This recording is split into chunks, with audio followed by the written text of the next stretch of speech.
dia mbola amin'ny fifaliana trano no afahana miaraka amintsika indray a manatan'izao fampahirezan'izao ivavatsika tsy ovandriamanitra ray io tsy hainay ny tsisy saotra no mandrakariva satria matoa zao ny fiainanay dia misy ny tanànao izay mitsotra mandamina amin'ny fomba mahagaga ny firenena malagasy matetika tsy takatra ny fisainanay ny fisainanao ka mahatonga anay monimonina mandrakariva ary matetika tsy afaka hanaiky ny toe-javatra misy fa mitady zavatra fa izay mety amin'ny nofinay ankatahanay aminao dia fanahinao anao ka hiasa mandrakariva tompo amin'ny isambatan'olona hatramin'ny lehibe ka hatramin'ny kely indrindra mba hay hamantatra ny feonao ao anatin'ny toe-javatra misy tenena indray Jehovah fa mihaino mpanomponao amin'ny anaranao Jesosy amen. Faly miaravantsika amin'ny anaran'i Jesosy nanonona ny fahasoavana sy ny fahitana ny tompo ho amintsika mandrakariva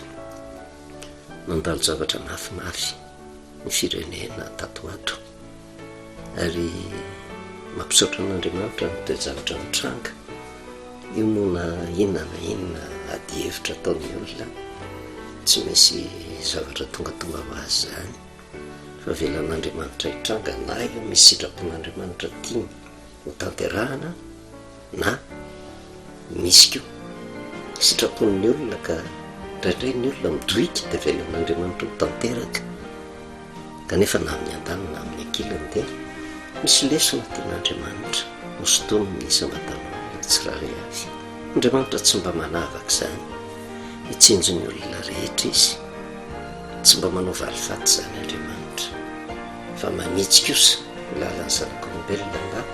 hahatonga ny isambatan'olona hitodika aminy ka hamantatra ny sitrapony.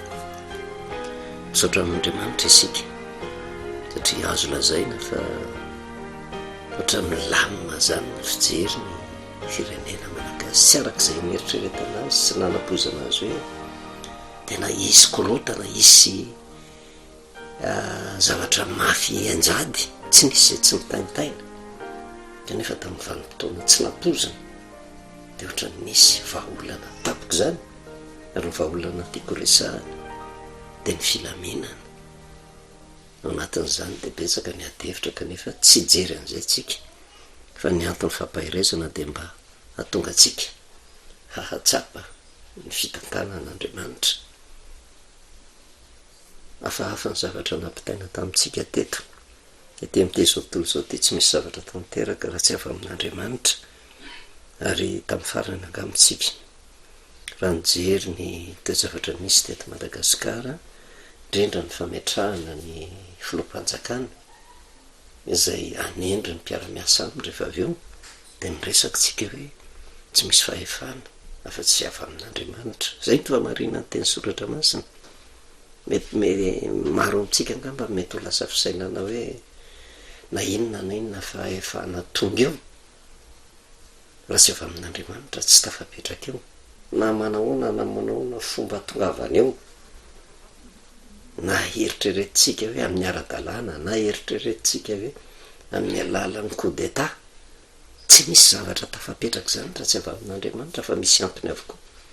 Zay matetika tsy hain'ny olona mieritreritra raha mandinika fotsiny zao tsika ny amin'ny tolona izay nitanterahana teto amin'ny firenena nga nisy ny eritreritra mihitsy tsy maintsy ny kapisato no ndray ny fitondrana samy nanan'ny olona ny eritreretiny hoe raha miongotra teo no ny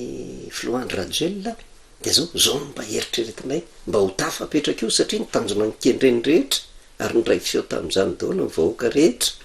hoe miala ny filohandry Rajoelina dia niresaka tsika raha vao ny vahoaka no mitaky dia tsy maintsy tanteraka ny zavatra hotakiny kanefa zay fatanterahany zavatra notakiny zay dia zao misy tanan'Andriamanitra nitsotra zay ny sitrapon'ny olona dia navelan'Andriamanitra ho tanteraka fa ny zavatra tsy nampozin'ny olona tsisy nanam-po mihitsy mandainga raha nisy ny eritreritra mihitsy hoe ho raisy ny miaramila ny fitondrana mivalan-ketraka ny akamaroan'ny olona hoe fa ahoana no nahatonga an'izany dia io tafapetraka ny filoham-panjakana dia ny colonel Randrianirina Mikael mahatota fapetraka eo izy avy amin'andriamanitra. Ny kristianina no mahatakatra an'izany. Kristianina miondrika eo anatin'ny soratra masina, ary io na inona fomba ataon'ny olona zay ny marina, tsy azonao laviny zany rehetrarehetra zany araka ny Romanina 7:12 ny 1:1 ka hatramin'ny 5:5 firenantsika vakiny. Ary za tsy mamorona raha ny marina, za tsy mipetraka mihitsy hoe mitanila na amin'ny andanina amin'ny ankilany, manaiky fotsiny amin'ny sitrapon'Andriamanitra. Tsy misy fankahalana ny mpitondra teo aloha, kanefa koa za tsy afaka hanendrahendra ny mpitondra vaovao. Andriamanitra no nametraka azy teo, ary rehefa napetraka teo dia ny adidiko manaiky an'izay fahefana napetraka Andriamanitra zay. Midika ny fanekena ny fahefana napetraka Andriamanitra, kory tsy midika zany hoe raha misy zavatra tsy mety ataon'ilay fahefana dia miandany amin'izany aha, mandray ny anjara tandrify azy kosa, tandrify akoa, fa nisy ambatan'olona tsiraray avy matotonga eo amin'ny toerana misy azy dia avy amin'Andriamanitra avokoa. Dia anjarany amin'ny vanim-potoana izay nametrahana azy teo, na handeha mahitsy eo anatrehan'Andriamanitra izy na hikivilavily, fa na mikivilavily izy na mandeha mahitsy tsy ampiova zany. Ny adidiko fotsiny dia zao, manaiky ny sitrapon'Andriamanitra, ary amin'ny maha tompon'andraikitra ara-pivavahana ny tenako. Dia tahaka an'i Jesosy ihany Kristy ihany koa, satria any amin'ny Jaona 1:19 dia hoe zay milaza fa mitoetra ho aminy tsy maintsy mandeha tahaka izay nandehanany koa. Jesosy raha tonga dia tamin'ity zao tontolo zao ty tsy mitanila tamin'izy na tamin'izy izy, na nandeha tamin'ny famarinana le olona, na nanota le olona, fa teo anatrehan'izay izy dia nanolotra fitiavana ny andaniny sy ny ankilany. Ary zay ny zava-dehibe, ary zay mbola itiavako ny firenena malagasy, zay le sotoavina mandala ny fihavanan'izay, zay manomboka potika ankehitriny, ary raha tsy mitandrantsika ho sahirana ao anatin'izay rehetrarehetra zay. Tsy midika zany akory hoe tsy hanambarany marina, fa mivolaza ny soratra masina Romanina 7:12 ka hatramin'ny 5 hoe aoka ny olona rehetra samy anaiky ny fahefana lehibe, fa tsy misy fahefana fa tsy zay avy amin'Andriamanitra, fa zay misy dia voatendrin'Andriamanitra. Ho an'ny kristianina zany dia io ny famarinana. Za mora misy tsy kristianina ka manohatra an'izany, za tsy mba miady varotra amin'izany mihitsy. Kanefa raha misy nefa tsy mino an'izany, izy tsy mino an'izany, fa za maha-kristianina mino ny tenin'Andriamanitra zay nomeny ahy. Tsy misy fahefana ozy zay tsy avy amin'Andriamanitra, fa zay misy dia voatendrin'Andriamanitra ozy, fa zay manohatra ny fahefana dia manohatra ny voatendrin'Andriamanitra, ary zay manohatra dia ahazo fahamelohana. Man'ny olona zany manoloana ny fahefana zay misy, raha mbola Andriamanitra ny ivavahany, ekeny foana eo, ekeny foana eo. Fa ny mpanapaka ozy dia tsy mba tahotra ny manao tsara, fa ny manao ratsy ihany, ary ny tsy atahotra ny fahefana va ozy ny tianao ataovy ary zay tsara, dia azo derava aminy ianao, ohatrany mamperitreritra le teny. Zany hoe misintona ny olona anaiky ny fahefana zay misy. Kanefa raha misy olona mieritreritra ohatrany tsy tiako le fahefana zay misy dia inona tokony atao? Manaova fotsiny tsara. Ary zay le toe-panahy kristianina. Niza mipetraka eo, za tsy hijery mihitsy. Marina ve zay zavatra ataony, diso ve ny zavatra ataony, fa raha olom-pirenena vanona matahotra an'Andriamanitra dia zao manao ny marina foana, ary marina zay ataoko dia manomboka ao mivady aman-janako, dia taizako mba hanao ny marina amin'ny mpiarabelona amiko, taizako mba hanao ny marina amin'ny fiangonana misy ahy, taizako mba hanao ny marina, ary manome toromarika ny fiangonana rehetra any amin'izay misy anareo any, manaova ny marina. Ary io mahatonga ny firenena tsy tafavoaka, satria ny kristianina tsy mandray ny anjara tandrify azy, kristianina be menimena, fa ny fomba tsara indrindra ampitaina amin'ny olona ny afatra dia nisy ambatan'olona manaova ny marina avokoa, ka raha tafita miainga avy aty ambany amin'ny manodidina rehetra zay fanaovana ny marina zay, tsy afa manoatra ny fahefana zay misy, satria olona manao ny marina daholy, tsy midika zany hoe anaiky lembelana mandrakarifa manoloana ny tsirarin'izay atao fa manao ny marina fotsiny de ampy ary titeny ty hoe ary ny tsy atahotra fahefana fa no tianao ataovy zay tsara de azo dera avy aminy ianao fampanompon'andriamanitra izozy aza tsaranao fa raha ratsy kosa no nataonao de matahora fa tsy entiny foana tsy akory ny sabatra fampanompon'andriamanitra izy a de mpamaly andatsaka fahatezerana am'izay manao ratsy ko de tsy maintsy manaiky ny olona nefa tsy no fahatezerana any izy a fa no fieritreretana koa no anatin'izay tsy hoe napetraka le fahefana de anao tsindry azo lena fa misy afatra napetrak'andriamanitra ary zay le mahandriamanitra n'andriamanitra ny afatr'andriamanitra tsy hoe natao ho an'ny sarababen'ny olona fotsiny any fa natao koa ho an'izay mana-pahefana ary mazava ny ten'izay ambarato hoe fampanompon'andriamanitra izozy a satria andriamanitra no nametraka azy de na ekeny keo na tsy ekeny mpanompon'andriamanitra izy de mpamaly andatsaka fahatezerana am'izay manao ratsy tsy mitanila fa nidikan'izay andatsaka fahatezerana zay tsy anaova ny faty akory fa manafay manitsy ka raha andriamanitra no nametraka ny fahefana zay misy ny dikany mametraka ny tompona andraikitra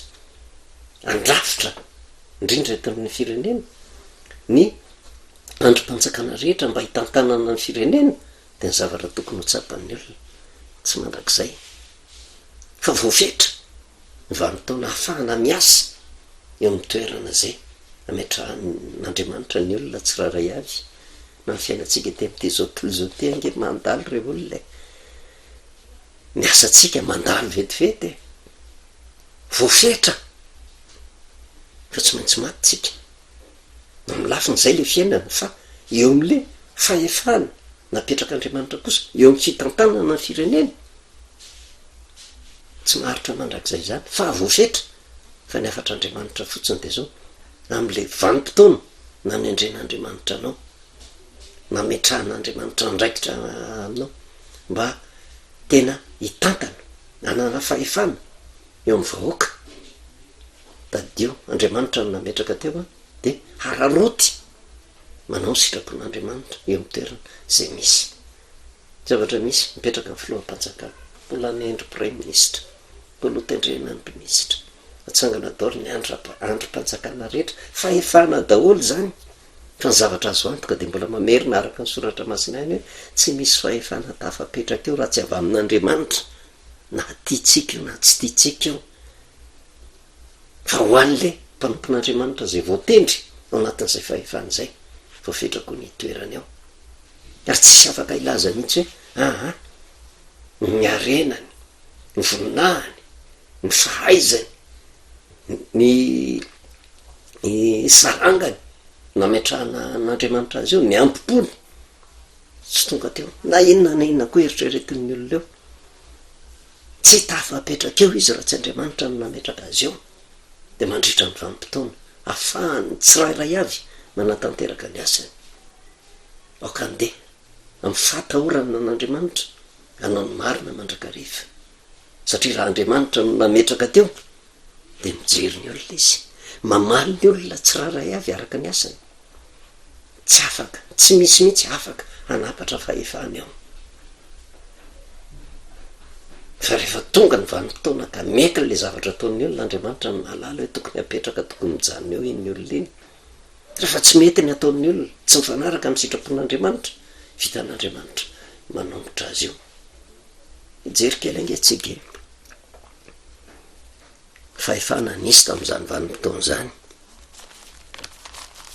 de any amin'ny jaona toko fasivy amby folo ny vanim-potoana zay netraketrahany zanak'olombelona tamin'i Jesosy Kristy izay hoe zanak'andriamanitra tonga nofotete am'ty zao tontolo zao ety manao ny zanak'andriamanitra tonga eto am'izao tontolo zao io ary eo mitiko hisaritana ny saitsika raha tena kristianina tsika be dehibe ange ny zavatra ataon'ny olona manoloana ny fitoriana filazany tsara ny fitenenandratsy ny fankahalana misy ny olona de tsy manatsaina afa-tsy zay tsy afaka iainy mihitsy izy ry tsy afaka andinika mihitsy ny soratra masina kanefa na izay raha zavatra mitranga filazantsara tsy maintsy toriana am'sarangan'ny olona rehetra. Jaona 7:20 jerevantsika tamin'ny vanim-potoana zay hoe tena nanolorana an' Jesosy mba ho vonoana, ary eo ny tena tiako hisaraitana antsika zay manam-pahefana rehetra, tsy misy fahefana ambony no fahefan'Andriamanitra, ary io le zanany tonga tety am'ty zao tontolo zao ty mitafy fa tsy nirarahin'ny olona. Andriamanitra nahary tongotra amatana anahy, Andriamanitra namorona ny tany sy ny lanitra mba am'izay rehetra ho aminy. Andriamanitra tonga nidina tety am'ty zao tontolo zao ty nanam-pandeferana, fa hoana ny nanaovan'ny olona azy, nietraketраhan'ny olona, nataon'ny olona tahaka ny tsy nisy dikiny, na de ankolaka raha ny tenenany fa tena zanak'Andriamanitra izy, fa tsy nirarahin'ny olona, nienjehan'ny olona, tsy namelany mihitsy raha tsy nampijaliana, ary ny fijaliana mafy niatra tamin'i Jesosy Kristy tsy zakan'olombelona eritreretiny, ary ny fiafarany nombona teo amin'ny azy fijaliana, fa tsy misy toe-panahy na malifaty tao aminy. Mbalay fisaraintsaina am'izany ange hoe raha tezitra io Andriamanitra io manoloana ny fanaovana tsinotsinona an' Jesosy Kristy, inona ny zavatra niatra tamin'ny zanak'olombelona rehetra. Betsaka ange ny kristianina am'izao vanim-potoana zao hoe ozy zay milaza fa mitoetra aminy tsy maintsy mantetaka zay nandehananko zany hoe manara-dian'i Jesosy, Jesosy fitiavana, Jesosy mamela heloko, Jesosy tsy mamaly faty, ary eo ny tena tokony hitandremana raha manonona ny anarin'Andriamanitra de mba se hoy am'toetra ny fitondratena rehetra. Ary tam'izany teo ambany fiadidinin-dromanina, ary na de nijosy tam'izany vanim-potoana zany ary niforotra mihitsy teo ambany fahefan'ny firenena jentilisa, satria izy no matanjaka tam'izay vanim-potoana zay, kanefa de nentina teo Jesosy Kristy mba hoelohana, nampangaina, nendrikendrehana, fa tsy namaly teny Jesosy Kristy. Ary tamin'ny vanim-potoana na i Pilato jentilisa ary tena nahatsapa mihitsy hoe tena ohatrany metraketraka ange reto Jesosy retiny, ary tena nilaza mihitsy Pilato tamin'izany vanim-potoana zany, tsy hitako zay heloko io, ary saika navitra an' Jesosy Pilato. Jaona 7:20 izy tomantsika lesony, Jaona 7:20 de ny 9:20 ka hatramin'ny 9:20 de zao ny voasoratra, ary noho nireny Pilato zany teny zany ozy de vao maika natahotra izy, de niditra tao anaty rova indray izy ka nanao tamin'i Jesosy hoe avy aiza moa ianao, fa tsy namaly azy kory Jesosy. De io Pilato, tsy miteny amiko va ianao, tsy fantatrao va ozy fa manana fahefana andefanao a, sady manana fahefana anombo anao amin'ny azo fijaliana. Pilato a, ary ny zavatra tsy sapatsika de ty tsy hoe ny firenena manana an' Jehova ho tokony ihany no ahafahan'Andriamanitra manatanteraka ny sitrapony, fa na jentilisa ary tsy misy mpanjaka tafapetraka eo, tsy misy fahefana tafapetraka eo raha tsy avy amin'i Jehova. Ary manamarina an'izany ny soratra masina iray manontolo, firenena jentilisa manany mpanjakany, kanefa Jehova no nametraka ny mpanjaka iny, fa matetika ny olona tsy mahatsapa an'izany. De tahaka an'izany keo tamina firenetsika tsy misy fahefana tafapetraka eo na ny kolonel, indray amindray ny kolonel zay napetraka ho filoham-panjakana, tsy tafapetraka eo raha tsy avy amin'Andriamanitra, zay ho tendreny rehetrarehetra eo de zao matoa tafapetraka eo avy amin'Andriamanitra. De tahaka ny Pilato ihany keo, fa saingy nisy firairay-ana tao anatin'ny Pilato niteny tamin'i Jesosy, satria natahotra ihany izy a, rehefa niteny izy hoe aka nisy niteny taminy fa zanak'Andriamanitra io, eo amin'ny 7 fa nijosy namaly azy hoe zahay manana lalàna ozy, araka zany lalàna zany de tokony ho faty izy satria nanao ny tenany ho zanak'Andriamanitra, tsy nino ny josy. Fa Pilato kosa raiky tahotra teo anatrehan'izay no ny fandrenesana an'izay hoe zanak'Andriamanitra zay, na tonga azy nantany hoe avaiza moa ianao. De rehefa avy eo izy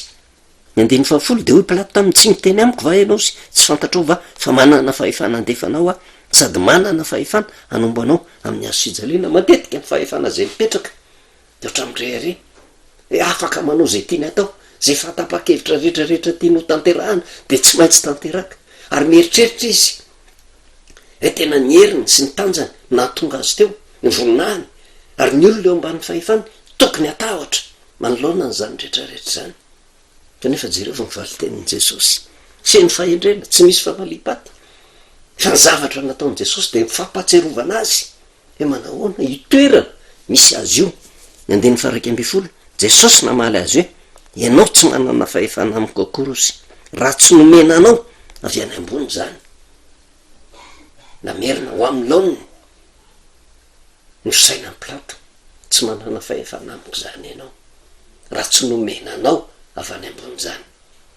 Na iza fahefana mipetraka eo, ametraka prime ministre, ametraka ministra, ametraka an'ireo tompon'andraikitra mpanjakana rehetra hitantana ny firenena, tsy manana fahefana amin'ny vahoaka malagasy raha tsy nomena avy any ambony. Ka raha nomena avy any ambony mila matahotra mandritra ny vanim-potoana zay anatanterahany ny asany eo. Andriamanitra no mamaly ny olona araky ny asany rehetra. Ianao izy tsy manana fahefana amiko akory raha tsy nomena anao avy any ambony, ko zay nanolotra taminao no manan-keloka bebe koa. Sady misy afatra ho amin'ny mpitondra, misy afatra ho ihany ko ho mipetraketraka, satria plato teto inona ny zavatra mitranga de tonga ny jiosy de tena ohatrany karazana le mamorona dosie mba hanamelohana an' Jesosy Kristy. Tsy afabela plato teo anatrehan'izay rehetrarehetra zay, tsy afabela satria nyantsoantso ny vahoaka natonga azy nanatanteraka, ary manoloana ny vahoaka plato tsy afaka nyresaka ninonina mihitsy. Ny andiny faharoamby folo, ary hatram'izany ozy de nitady andefa azy plato, nefa ny jiosy ozy niatsoka nanao hoe raha alefanao io lehilahy io de tsy mba sakaizan'ny kaisary ianao, fa zay rehetra manao ny tenany ho mpanjaka de manao teny manohatra any kaisary ozy. Zany hoe misy fahefana ambony keo nampitahorana amin'ny plato de tsy afa nanoatra izy, de natolotra ihany Jesosy ho faty. Fa mampieritreritra ny tenin'i Jesosy, tsy manana fahefana amiko ianao plato raha tsy nomena anao avy any ambony zany ozy, ko zay nanolotra taminao no manan-keloka bebe koa, entina hitandremana eo amin'ny fiainana. Ary zay no mahatonga antsika miresaka hoe na inona fahefana zay misy tsy afaka manao didy jadona, ka hoe tena ny heriny sy ny tanjany nafahany manatanteraka ny andraikiny fa tokony fadany. Andriamanitra no nametraka azy teo, tsy manana fahefana amin'ny olona eo ambany fahefana izy raha tsy nomena azy avy any ambony, fa raha manao ny tsy mety eo izy. Misy Andriamanitra ao mamaly araka ny tenin'i Jesosy zay nanolotra taminao no manan-keloka bebe koa. Tsy misy fiandaneny io. Nareo no ananarako atsika manoloana ny mpitondra zay napetraka, tsy de mba fomba loatra reo olona manindraindra ny mpitondra mipetraka eo, tsy de mba fomba loatra ihany keo no mana ratsy de melo ny mpitondra apetraka eo, filao izy azy fa mibaingana vadiny no mitsara azy eo anatrehan'izay rehetrarehetra zay. Kanefa na izany na tsy zany manao antso trany amin'ny tompon'andraikitra farany ambony indrindra hatramin'ny madinika indrindra, aoka andeha amin'ny fatahorana an'Andriamanitra. Voninahitra an'Andriamanitra rery any vavatsika, misaotra anao Jehovah Andriamanitra rany amin'ny telonao indray zay tonga aminay, teny mametraka anao ny toerana faratapon'ny fahefana ambony indrindra, manana fahefana amin'izay fahefana misy ety amin'ity zao tontolo zao ty hatramin'ny madinika indrindra, mba hatahotra sy angovotra tompo eo amin'ny andraikitra zay napetraka taminay, ary tsy hisy afabela hatramin'ny madinika indrindra, satria baikinao eny tsy atahotra fahefana avantianao atao fotsiny zay tsara, mba ho tafalatsako anatin'ny fon'ny vahoaka malagasy zany. Na iza hipetraka eto de mahoaka tompo,